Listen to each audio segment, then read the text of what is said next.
Namaste everyone. In today's video, we're going to focus on Muni Patanjali's Yoga Sutra 3.52. Now in this particular Yoga Sutra, Muni Patanjali is helping us to understand the importance of time and what time really is from a yogic perspective. And through this understanding of the reality of time and its illusory concepts, the yoga sadhak can actually start moving towards complete liberation from the stronghold of time.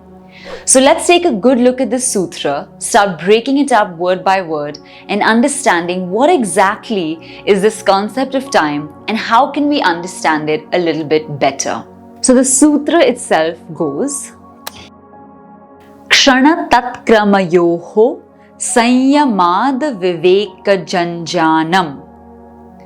Alright, so this is the sutra itself. Now let's get into understanding each of the words individually so we can start bringing them all together to understand its meaning. Now the first word here is kshana, and kshana can have two main meanings. The first one is a particular second of time, so literally a quantifiable second. The second meaning is literally this instant, this moment, just this moment in a qualitative form, which cannot even be really encapsulated in terms of quantitative units of time. So for example, when we're saying this, like right now, that's really hard to capture into a unit of time, even though of course there are quantum physics experts who are trying to do that, but it's very difficult to put it into words. So kshana is that term which tries to denote this instant or this moment. Alright, so that is kshan. Then coming to the next word is tat. So tat is saying there. So it's talking about the kshana itself and indicating the possessive terminology of kshana. So there. And then coming to the next word is krama. Now kram refers to a sequence, a particular order in which something is arranged. So here it's indicating the order of the kshana. So the order of all the instants together. And then coming to the next one is sanyam. Now sanyam of course is dharana, dhyan, samadhi all together, really doing sanyam on this process of the sequence of the kshanas. And then the next word is viveka. Now viveka refers to the discriminative ability, very sharp sense of knowledge, which is able to discern between Purusha, Prakriti, real, unreal, permanent, temporary. So it's that certain kind of vivek or discriminative knowledge that arises from within. And then the next word after this is jnana. Now jnana of course means knowledge. It also is gyan or jnan, which means knowledge. Alright, so these are all the words of the sutra itself, and what it's trying to say is that there's a particular discriminative ability or gyan which arises when we attempt to understand the sequence of time and all the kshanas, how they add up to form the flow of time, which of course seems like a continuous movement of time to all of us. But when we do sanyam on it and really try to understand it from a deeper perspective, then we can see what is the sequence of time made up of and how to understand it from a yogic standpoint in such a way that we can see the difference between Purusha and Prakriti, or the temporary and the permanent, through this. So now that we know the overall meaning, let's dive even deeper into the sutra to understand it even better. Alright. So this is a pretty important sutra, one of the most important learnings for the yoga sadhak as he or she is progressing towards the spiritual goal of Kaivalya. Now time is really important because we look at time as an unending sort of flow, homogeneous unit. We think of time as a concept in itself that we have all created in our minds, and the best part is we all follow time. Time plays such an important role in our practical lives today that we never look into it too much. We never think about what's the meaning of time. What is memory? Where does time come from? Is time even real, or is it just an illusion? right? It's so abstract that we don't usually think about these concepts unless, of course, you are on the path of the spiritual journey of yoga. That is when you will go deep and, ask these questions and think about it. But until then, we're just living our lives, looking at the clocks, looking at our watches, and kind of just continuing, just going with it. But here is what is really, really important that's being explained to us in the sutra, is that time is really an illusion, or at least the flow of time is an illusion.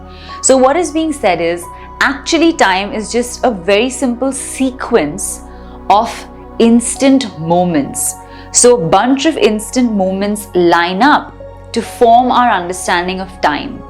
There are a lot of examples that we can consider to understand this better.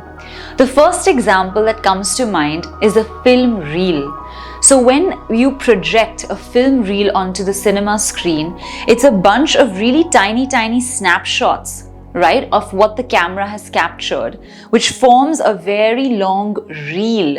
And then that reel plays in such a way that one after the other, the images come so fast that it looks like one long thing all together. But in reality, it's a bunch of different snapshots of different instances and multiple moments. So it's our illusion, the mind gets tricked because it sees so many flashing images together that it assumes that it's one long continuous flow. So now, when you're sitting in the cinema, you're watching the movie, you're not realizing what the reel is and how that reel is playing out these images which is flashing on the screen. You're thinking, oh, this is like one continuous movie, one continuous unit. Now, it's only when you go into the projector room and you look at the reel, do you realize, oh my God, this is just actually a lot of moments kind of coming together. It's an illusion that they're all a homogeneous unit. So this helps us to understand the process of filmmaking, to understand how movies are made, etc. But this can be applied to our own lives as well. If we start understanding time conceptually and we get that it's just a bunch of units put together, multiple instants put together forming a flow of time, then we can actually play around with time itself and go very deep into its understanding. Now, why is this important? This is important because we live under the illusion that time is constantly flowing, and because this constant flow of time, things are undergoing a change, right? So our assumption is that time is changing all of us, that because of the evolution of time, we are changing and we're just keeping up with the time, quite literally. So that is sort of an illusion that we have in our minds, that we are keeping up with time, whereas actually it is the nature of Prakriti itself, and Prakriti forms everything that is not the Purusha, right? So everything natural, everything that is living and non-living, that is undergoing change, is undergoing that change because of the inherent nature of Prakriti itself. Nature, or the element of Prakriti, is subject to change. So it's not because of the flow of time that we are changing, it's because change is inherent in Prakriti itself. Our bodies are tuned by Prakriti to change. So whether time would exist like that in a flow or not, we would still change, because Prakriti's natural nature is change itself. So this is a very important understanding, because when a yoga sadhak understands this, it's like tapping into the secret of life, understanding that it's not time, it's Prakriti. So Prakriti is the one that's undergoing all these changes. So it's not time you're fighting, or it's not time that you're struggling against. It's the change that Prakriti is constantly making, which is keeping you entangled in the concept of birth and death. That is what you are trying to come out of.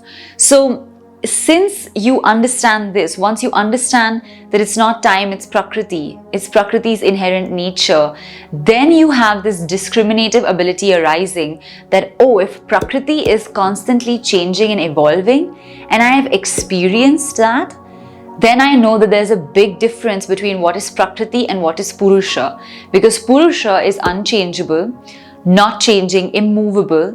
It's not subject to change. So when we realize that there's an essential difference between Prakriti and Purusha in that sense, that is when our discriminative ability arises and we can connect with the Purusha element deeper. Until then, we are constantly under this impression that time is the cause of, we also say things like it'll heal with time, or with time things will get better. Actually, it's actually with Prakriti.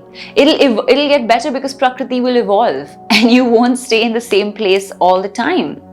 So that is a very, very important concept to understand, because that is what helps our overall understanding of time as a concept and our understanding of Purusha and Prakriti. Now, to aid your understanding a bit more, let's think of some more examples, right? One more example is when you're looking at a fan, right? When the fan is stationary, it has those 3 blades and it's just there, right? But the minute you put the fan on, and especially if you put it on a top speed, it's moving so quickly. If you look up, you won't be able to tell that there were 3 blades. You'll think it's just one circular thing and like one blade just making circles. You will never imagine that there are 3 blades doing that movement. And it's because of the speed, the quickness, the swiftness with which they're moving that's creating an illusion for our minds. And so the same thing is happening with the seconds, with the instants and the moments of time, that they move so quickly that it feels like such a massive illusion that we can't identify the singular moments, we can't pick them out. Just like when the fan is moving, we can't pick out the individual blades because it's so fast. So the same way with time, we can't pick out the individual instances because they're just going one into the other. We don't know how to identify them. And in a way, in meditation, in Sanyam, that's what happens. Time kind of loses its momentum. You get rooted in that moment itself, right? So you may have heard a lot of meditation teachers as well saying, stay in the moment, stay in the present. So it's not just like a phrase to throw around. It's got a lot of meaning, because if you stay in the moment, you become aware of this moment and you become aware of this kshana, and then you can understand this moment, then the next moment, and then the next, as individual moments and not just one long flow of time. So that is what the sutra is trying to explain to us and help us to understand the illusion of time versus the moments, the kshanas of time itself, and how we can live within those kshanas, understand the difference between Purusha and Prakriti, use that to move towards Kaivalya. So this is what this particular sutra is all about. It's explaining to us kshanas, time, are all about moving towards the Kaivalya process, using these as the basis. So I hope you've been able to understand exactly what this sutra is all about, how it's explaining to us the importance of the kshana. And if you have, please don't forget to give this video a big thumbs up, leave your thoughts in the comment section below, and also don't forget to share this video and subscribe to our channel, because we release new videos every single week. Now we're looking forward to seeing you in the next one. Until then, take care and do join in for our next class or workshop, the links to which will be in the description. We can't wait to see you at the next one. We're gonna see you super soon, and take care until then. Namaste.